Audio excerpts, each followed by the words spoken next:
Hello everyone, welcome to Saroj Mishra YouTube channel. मेरे YouTube channel पर आप सबका बहुत बहुत स्वागत है। इस वीडियो में हम डिटेल्स कवर करते हैं। सेंट्रल गवर्नमेंट की टीचर वैकेंसीज आई हुई हैं जहां पर पे स्केल भी ऑफर हो रही है and apply from any state. किसी भी स्टेट से बिलोंग करने वाले कैंडिडेट एलिजिबल और इंटरेस्टेड होने के केस में बिल्कुल एप्लीकेशन डाल सकते हैं। मैं ये बात यहीं पर क्लियर कर दूं क्योंकि बहुत सारी क्वेरीज होती है कि आउटर स्टेट के कैंडिडेट अप्लाई कर सकते हैं या नहीं। तो यहाँ जो जॉब हम डिस्कस कर रहे हैं वो सेंट्रल गवर्नमेंट की टीचर वैकेंसी है, इसलिए किसी भी स्टेट से बिलोंग करने वाले कैंडिडेट अगर आपको इंटरेस्ट हो और आप एलिजिबल हो तो एप्लीकेशन डाली जा सकती है। तो हम सीधे चलेंगे एडवर्टीजमेंट पीडीएफ को समझते हैं। आगे बढ़ने के पहले अगर आप मेरे चैनल पर नए हैं तो प्लीज सब्सक्राइब कर लें, फ्रेंड्स के साथ शेयर करें, वीडियो को एक लाइक जरूर कर दें और साथ ही साथ बेल आइकन को प्रेस कर लें नोटिफिकेशंस के लिए। ये वैकेंसीज आपके आई हुई है cantonment board recruitment portal, ministry of defence, government of India की तरफ से। इसकी रिक्रूटमेंट की जो पीडीएफ डाउनलोड होगी वहां पर भी मेंशन है। ये सेंट्रल गवर्नमेंट के अंतर्गत ये काम करता है कैंटोनमेंट बोर्ड।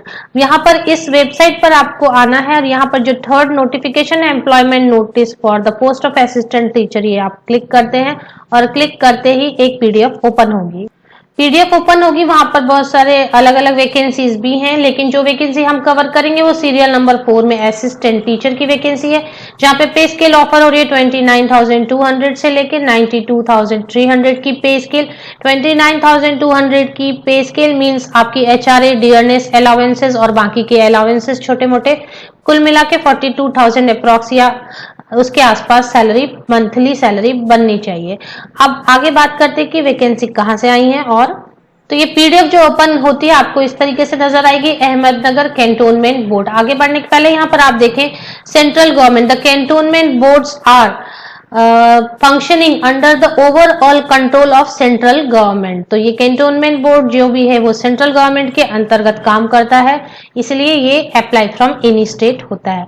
चलिए आगे देखते हैं कि कितनी वैकेंसीज हैं और क्या इसके लिए क्वालिफिकेशन है, बाकी की डिटेल, फी एक्सेट्रा भी है यहाँ पर, वो भी हम डिटेल देख लेते हैं। असिस्टेंट टीचर के लिए अनरिजर्व के लिए दो सीट्स हैं और एक और पोस्ट है एससी के लिए, एससी कैटेगरी के लिए 1 सीट है। तो जो एसटी, ओबीसी, डब्ल्यूएस में अगर सीट्स नहीं है अवेलेबल तो वो कैंडिडेट अनरिजर्व कैटेगरी में एप्लीकेशन डाल सकते हैं। तो टोटल असिस्टेंट टीचर की 3 पोस्ट है पे स्केल के साथ में। अब इसके लिए बहुत सारी अलग अलग क्वालिफिकेशन वाले लोग एलिजिबल हो सकते हैं जो यहाँ पर लिखी हुई है। बेसिकली मैं आपको बता दी, अगर आपके पास 12th में 50% मार्क्स है और डिप्लोमा एलिमेंट्री एजुकेशन है या 12th पास है 50% मार्क्स के साथ, 4 ईयर की बैचलर एलिमेंट्री एजुकेशन है या फिर 12th पास है और 50% मार्क्स के साथ डिप्लोमा इन एजुकेशन है, स्पेशल एजुकेशन, या फिर 12th पास है 45% मार्क्स के साथ डिप्लोमा इन टेक्निकल एजुकेशन है, या फिर आपके पास ग्रेजुएशन 50% मार्क्स के साथ किसी भी सब्जेक्ट में ग्रेजुएशन और बीएड की डिग्री है, किसी भी सब्जेक्ट में बीएड, तो यहाँ पर एप्लीकेशन डाली जा सकती है। टेट होना होगा यहाँ पर या फिर सी टेट होना होगा, ये मैंडेटरी है। बाकी ये जो थर्ड एंड ये जो 4th पॉइंट है ये मैंडेटरी नहीं है। ये सर्टिफिकेट अगर आपके पास अवेलेबल नहीं है जो 3rd एंड 4th पॉइंट में मेंशन है तो वो आप ज्वाइनिंग के बाद 6 मंथ्स के अंदर वो कोर्स कर सकते हैं और बाद में सर्टिफिकेट दे सकते हैं। तो मैंडेटरी में इनमें से फर्स्ट एंड सेकेंड मैंडेटरी है, मतलब फर्स्ट में कोई भी एक क्वालिफिकेशन होनी चाहिए तो आप एलिजिबल होते हैं। आगे फी हम देख लेते हैं। सिलेक्शन क्राइटेरिया है, एग्जामिनेशन होगी, रिटेन एग्जामिनेशन होगी।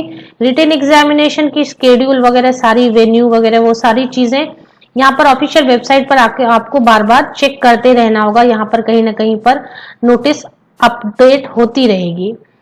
एज लिमिट की बात करें तो minimum 18 years and maximum 25 years. Calculation आपको करनी है 26 फरवरी 2021 के को बेस लेकर आपको एज कैलकुलेशन करनी है। मैक्सिमम एज लिमिट है 25 ईयर्स। 3 ईयर्स ओबीसी को रिलैक्सेशन है, 5 ईयर्स एसटी एससी को रिलैक्सेशन है, 10 ईयर्स की रिलैक्सेशन है डिजेबल्ड कैंडिडेट के लिए, फिजिकली हैंडीकैप कैंडिडेट के लिए। इसके अलावा और भी एज रिलैक्सेशन है तो वो नीचे काफी अच्छी तरीके से दी हुई है। इसके बाद बात करते हैं कि एग्जामिनेशन होगी, mode of selection multiple choice question होंगे 100 मार्क्स के, 90 minutes duration and compensatory time of 30 minutes for person with disability. तो इस तरीके से एग्जामिनेशन होगी, मल्टीपल चॉइस क्वेश्चन, उसके बाद ही आपकी फाइनल सिलेक्शन होगी। यहाँ पर एप्लीकेशन फी भी है, वो भी हम देख लेते हैं। सिलेबस एक्सेट्रा सारी इस पीडीएफ में 10 पेजेस की पीडीएफ है, इसमें सारी सिलेबस और डिटेल सिलेबस भी दी हुई है। फी की डिटेल भी सामने है, आपके सामने स्क्रीन पर। अनरिजर्व के लिए 500 है, बाकी कैटेगरी के लिए भी दी हुई है यहाँ पर फीस। आप यहाँ पर आना है। एप्लीकेशन अब किस तरीके से करनी है, इसी पीडीएफ में आपको सबसे पहले यहाँ पर आना है। यहाँ पर ये नोटिस आपको डाउनलोड करनी है। डाउनलोड होने के बाद ये पीडीएफ इस तरीके से ओपन होगी, जो 10 पेजेस की है। यहाँ पर एक लिंक दी हुई है, इसको क्लिक कर लें। ये लिंक कैसे दी हुई है, आपको क्लिक करना है ये लिंक, या कॉपी पेस्ट कर लें, तो ये आपको न्यू यूजर रजिस्ट्रेशन ओपन होगी। यहाँ पर आए और यहाँ पर सारी डिटेल 1 बाय 1 आप अपनी सबमिट करें और उसके बाद एप्लीकेशन डाल सकते हैं। एग्जामिनेशन की वेन्यू अभी नहीं बताई गई है। एग्जामिनेशन की वेन्यू के लिए आपको बार बार वेबसाइट चेक करनी पड़ सकती है। अहमदनगर महाराष्ट्र में है, तो इसलिए आप अगर महाराष्ट्र में भी हो सकती है वेन्यू, या महाराष्ट्र में ही सिर्फ हो सकती है वेन्यू, ऐसा भी हो सकता है। तो जो भी होगा यहाँ पर अपडेट की जाएगी। इसके लिए आप जानकारी यहाँ पर लेने के लिए वेबसाइट आपको विजिट करना होगा, अगर आप एक बार एप्लीकेशन डाल देते हैं। Best wishes, thank you very much.